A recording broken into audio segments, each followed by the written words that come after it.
Kata Ibnu Abbas, kami diperintahkan untuk sujud oleh Nabi pada 7 anggota sujud. Ada berapa? 7. Baik. Pertama, alal jabhah, kening. Sini.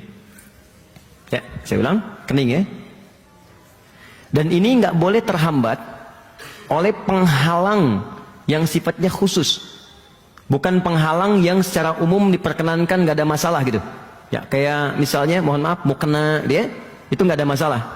Jadi kalau akhwat misalnya mau sujud, mau kenanya sampai ke sini itu nggak apa-apa. Ya, atau misalnya ada jilbab yang halus ya, yang kainnya misalnya menutupi bagian kening ke tempat sujud itu nggak apa-apa. Karena zaman Nabi pernah ada orang, dalilnya di hadis Muslim, saat panas terik luar biasa, ada yang menghamparkan sapu tangan untuk bisa mengurangi rasa panas yang menempel kepada keningnya.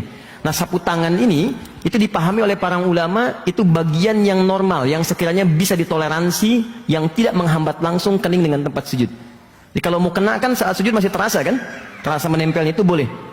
Kecuali ada bagian tertentu yang menghambat langsung antara kening dengan tempat sujud sehingga tidak terasa kemudian tekanan kepada keningnya.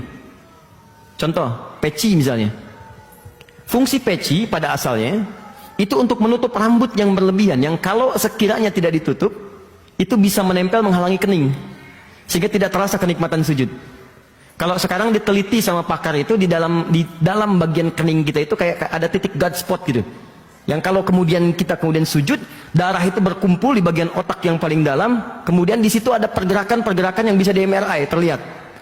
Nah, itu kalau terhalang kemudian dengan benda tertentu, itu nggak sempurna kemudian perkumpulan titik itu di situ, dan perkumpulan darah yang bertemu di bagian otak yang dekat kepala kita yang paling depan. Jelas sampai sini? Nah, karena itu peci itu bukan syarat sah sholat. Jadi kalau diantara teman-teman memang nggak ada rambut sama sekali, nggak pakai peci pun nggak apa-apa. Akhi silahkan jadi imam, saya nggak enak nggak pakai peci gitu. Nggak. Ini bukan syarat. Tapi kalaupun pakai peci, jangan sampai peci dipakai rambut keluar. Jelas ya? Sama dengan akhwat juga, jangan sampai pakai jilbab tapi rambutnya keluar gitu ya. Jelas ya? Maka pakai, sesuaikan, dan saat sujud mau sholat usahakan sedikit buka sehingga keningnya ini bisa tertempel di tempat sujud.